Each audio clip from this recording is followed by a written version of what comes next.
Hey Fossil Ridge, are you surprised to see me in the kitchen again? Yeah, probably not anymore. You're getting used to me being in here making cookies, and I do love to make cookies for you. This month I'm making cookies again, so surprise. Except for I don't like to just make cookies to give cookies just for the simple fact of giving cookies. I like to teach a lesson because cookies can teach us so many things. In August we learned with the cookies that each ingredient is so important to making a cookie the way it tastes so well, just like each student in our school is so important. Last month in September, we talked about how to make the recipe from 3 dozen cookies or 36 cookies all the way to 850 cookies. So we had to use equivalent fractions and multiply fractions to be able to do the math to figure that out. This month, we're going to focus on the process of actually mixing together the ingredients, because last month as we looked at the recipe, we were only focused on the actual ingredients that go into the cookie, but not the steps by how you put them in. And so I'm going to show you something that happened to me when I was much younger. When I was 19 years old, I was living in a land far away, and I had a roommate, and my roommate knew that I liked to make chocolate chip cookies, and he wanted to make the chocolate chip cookies. So he asked me to write down the recipe so he could make the cookies. And so I did. And then this is what he did with that recipe. He said, well, it's chocolate chip cookies, so I'm going to start with the chocolate chips first. So he put the chocolate chips in. And then the next thing he did, he says, well, we got to use the eggs. And so he stuck in the eggs.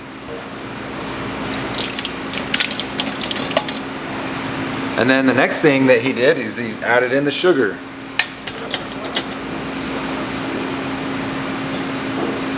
And then he added in, oh, I gotta put in all the sugar there. There we go. And then they added in the butter.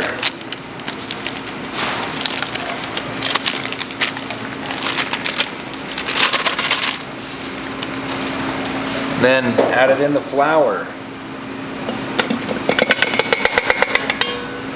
And just went like that, step by step, adding in every single ingredient, never mixing anything until he had all the ingredients in. And so it looked like a gross mess, and this is what happens when you do that. See, it's mixing together, and it just is not coming together very well.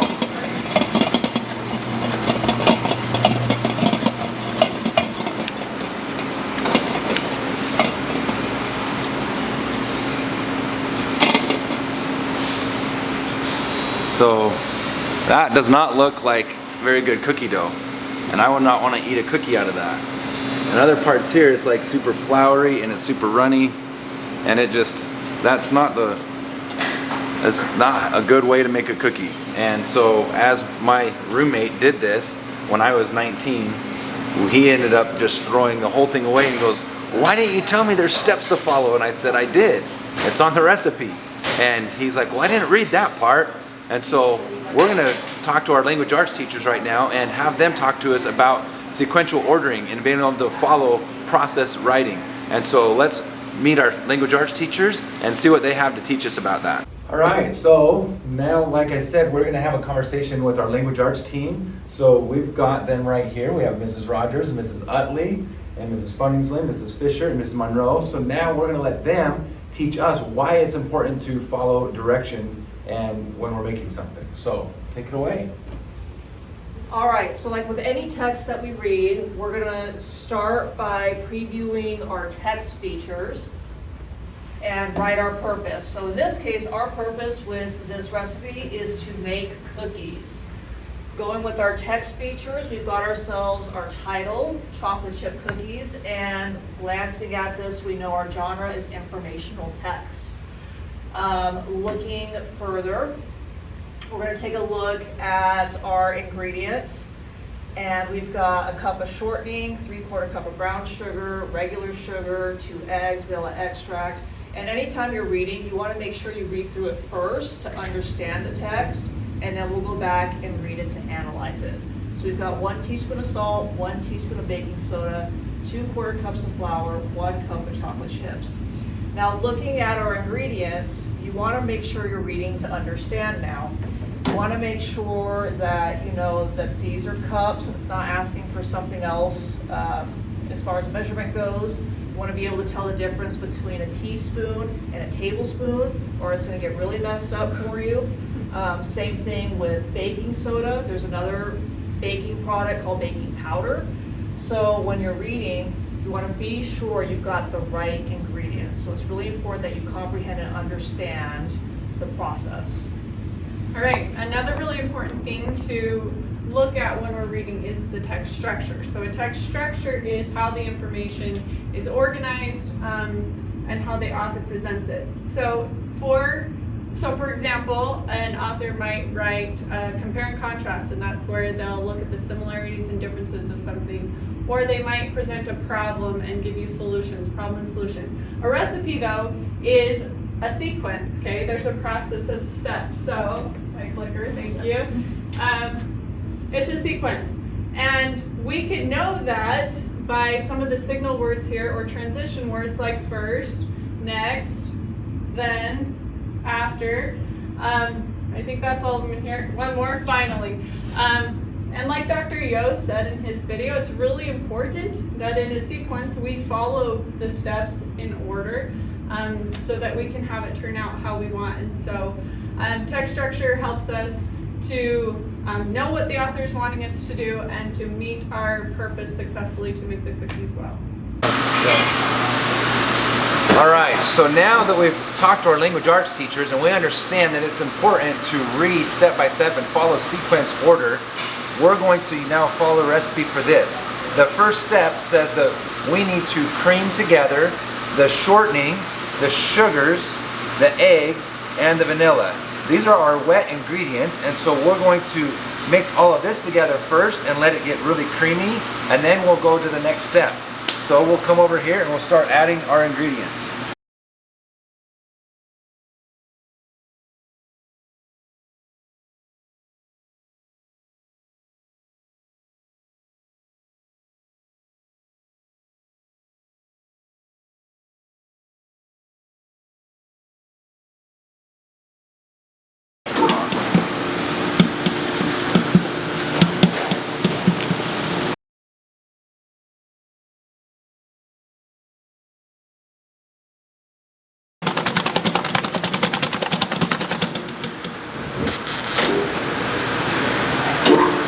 All right, so that's looking pretty creamy to me.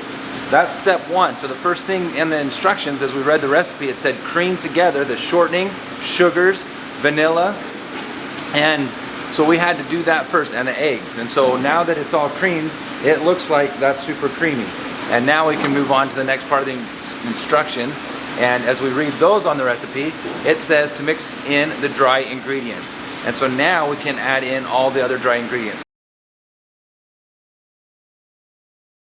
All right, so our dry ingredients, we've got our salt, our baking soda, and our baking powder all mixed into here. We've measured it out already, so we're just going to add that in.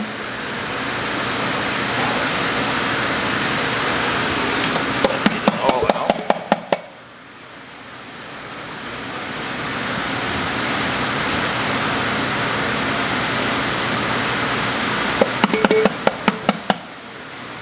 There we go. Okay. Now we've got our flour, a lot of flour.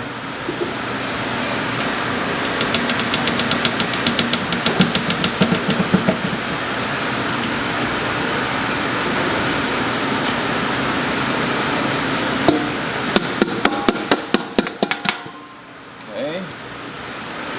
And our oats. A lot of oats too for the cowboy cookie.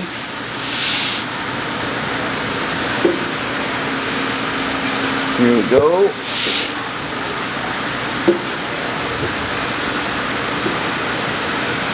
Here we go.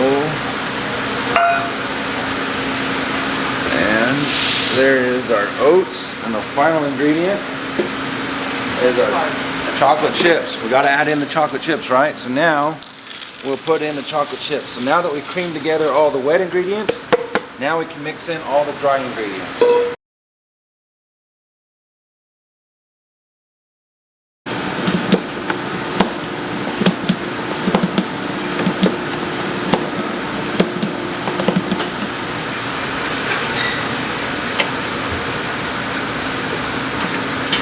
You can see now We've got cookie dough ready to make into balls and put on the cookie sheets and bake into your delicious cowboy cookies. So this is how we are able to make the cookies, by following the process, and I was super excited to show this to you.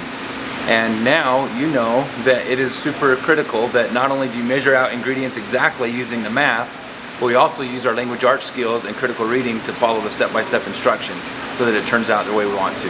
Hope you have a wonderful October, and we'll see you next month.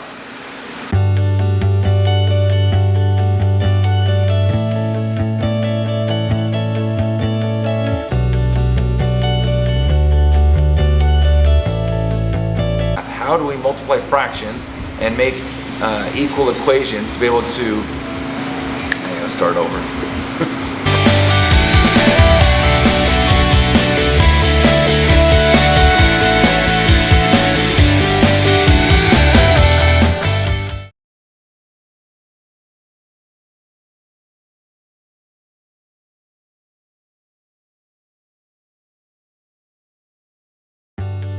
Thanks for watching this video, and give us a thumbs up if you like what you saw. Also, check out the other month's cookie videos if you haven't seen them yet, and stay tuned for November to see what making cookies will teach us next.